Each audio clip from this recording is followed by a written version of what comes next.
It started with a strange text. She ignored it for months, until one night, she replied. What happened after, she could have never imagined.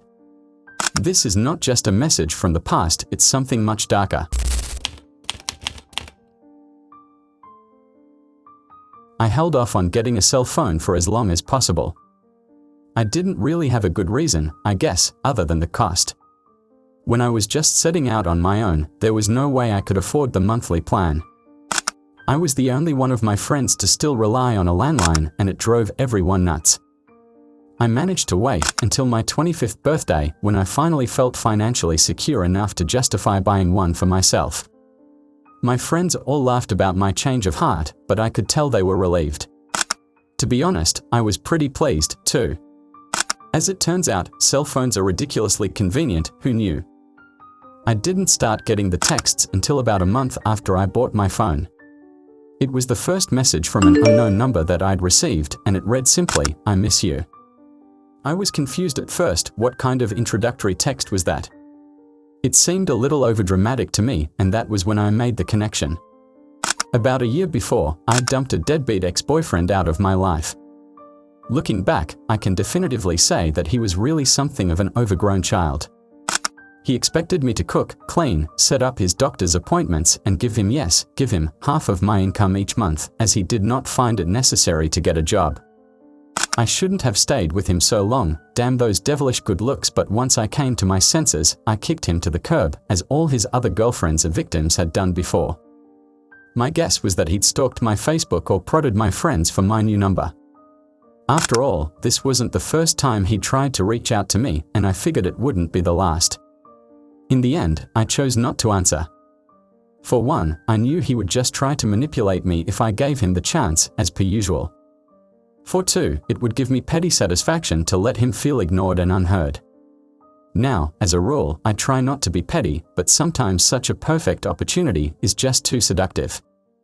The next few months seemed to corroborate my inference.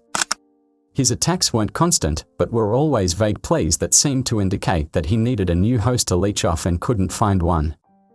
It was unsurprising that he tried to reach out to me first, as I'd been the most loyal and long-lasting of all his girlfriends and the most naive.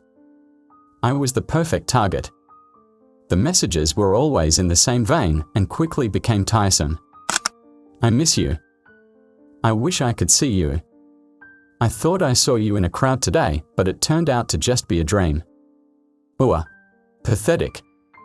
One night, about 8 months since I'd had my phone, I slipped up. I have to admit, I'd been drinking.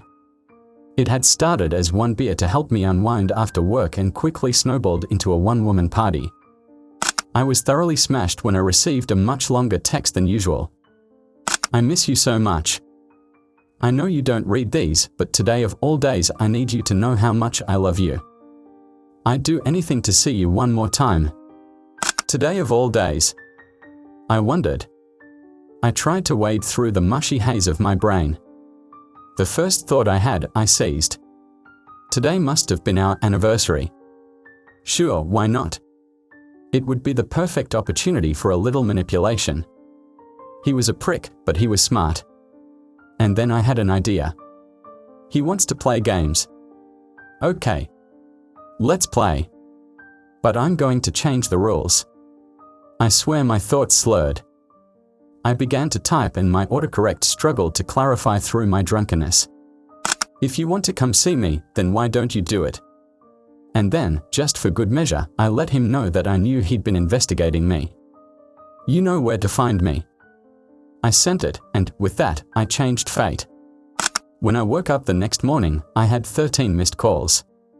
I tried to remember, through the throbbing of my skull, just what bullshit I'd done the night before. I groaned when my texting history answered my question. Well, at least I hadn't answered the phone, I thought. I silently prayed that he wouldn't message or call again, but I feared that I'd merely succeeded in egging him on. To my great relief, he stopped messaging me. For a week or so, my phone was blissfully free from his assaults. I was secretly satisfied, congratulating my drunken self on her ingenuity. The next week, I received a knock on my door. I opened it only to reveal a man of the badge, his solemn face and blue uniform standing stark in the morning sunlight. His partner stood behind him, his face hard as stone. I felt a strange coldness seeping into my veins as they stared at me. Good morning, officers. Is something wrong? She asked. With very little introduction, they invited themselves inside. I let them in, not sure what they were looking for, but positive they wouldn't find it. I figured they'd made a mistake, and was even more surprised when they began firing questions. Do you know anyone by the name of Silence Madison? I was stumped, completely puzzled. I can't say that I do or why. We found a series of texts to you on her phone. We found only one reply from you.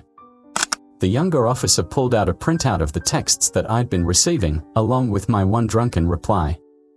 Reality started to dawn on me as the older officer asked, "Did you receive these messages?" "Yeah," I answered. I added quickly, but they were coming from an unknown number.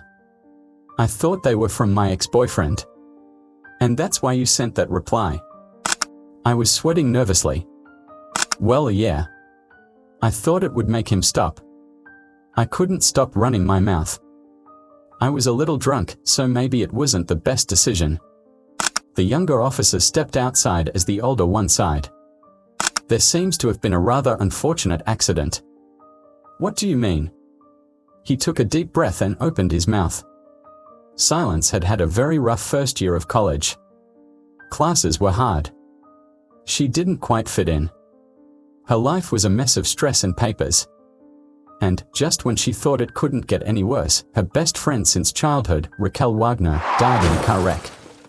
The death was instant, but Silence's pain was not. She'd withdrawn into herself as the semester went on. Her family and friends mourned Raquel's loss, of course, but they continued their lives, as people are wont to do. Silence, on the other hand, could not bring herself to leave her friend in the past. She tried to deal with it, she really did. She looked for outlets. She tried to put on a happy face when she went to class. But she sank slowly into a darkness that felt inescapable. And when that darkness was truly thick, suffocating, insufferable, she'd text Raquel's old number. A useless gesture, but sometimes it would bring her comfort. And on the anniversary of Raquel's death, when she was at her lowest, she finally got a response. If you want to come see me, then why don't you do it? You know where to find me. She tried calling, but she didn't even reach voicemail because I had never set it up. So, she'd done the only logical thing she could do. She'd reached for the box cutter she'd swiped from work and opened her veins to the possibility of infinity. I made a terrible mistake that night, a mistake that ended the life of someone desperately struggling just above the surface. Her father forgave me, but, no matter how many times I apologized, her mother had nothing but hatred for me. I understood that. To her, I had been the final push to kill her daughter. The police told me over and over that Silence, herself, had ended her own life. I was not to blame. But inside me, the seeds of guilt spread far across my heart, growing like weeds that I just couldn't uproot. I managed to get back on my feet and continue on with my life, although Silence's death hung over me like a shadow.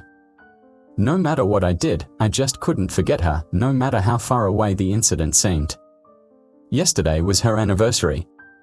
I tried my best to get through the day, pretending I'd never heard that name, never heard that story. It was going well until about 10 that night when I received a text. A text from a number I'd been trying desperately to forget for the entirety of the last year. Thank you.